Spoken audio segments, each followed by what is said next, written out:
Today's poem is by another Gloucestershire man, Ivor Gurney, who was born and raised in Gloucester.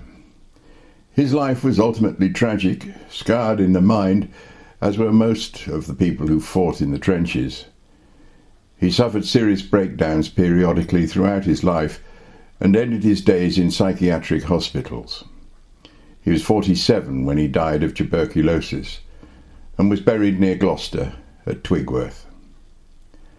This poem, or to be more precise, this poet, was requested by my long-standing friend and go-to translator, Francois Pinto-Jones.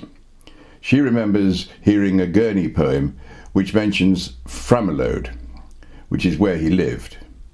I think the poem she's after is called Framelode the Queen, but I've not been able to find it online. If anyone has the poem, I'd be very grateful if they could send it to me so I can fulfill my mission promise. Meanwhile, this is a poem of his which I chose.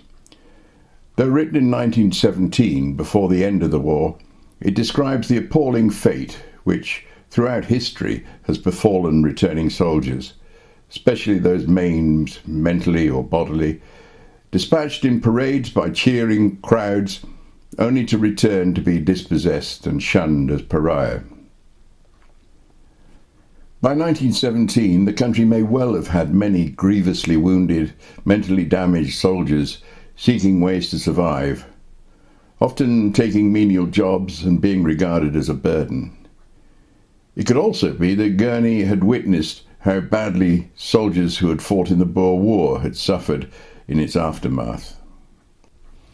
My historical knowledge isn't deep enough, but I do know that the Boer War shocked a nation whose comfortably off classes had no idea how poverty ravaged the human reservoir from which its foot soldiers were drawn.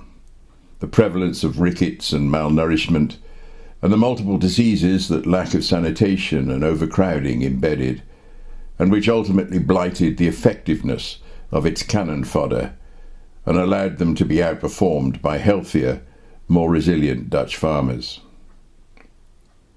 This is Strange Hells.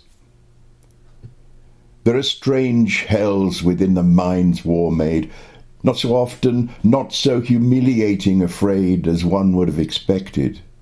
The racket and fear guns made. One hell the Gloucester soldiers they quite put out. Their first bombardment, when in combined black shout of fury, guns aligned, they ducked low their heads and sang with diaphragms fixed beyond all dreads, that tin and stretched wire tinkle, that blither of tune. Après la guerre finie, till hell all had come down. 12-inch, 6-inch, and 18-pounders hammering hell's thunders. Where are they now on state doles, or showing shop patterns, or walking town to town, sore in borrowed tatters, or begged? Some civic routine one never learns. The heart burns, but has to keep out of the face. How heart burns. See the old man whittling wood, see the streets of towns, 100 miles from the railroad track is where I settled down.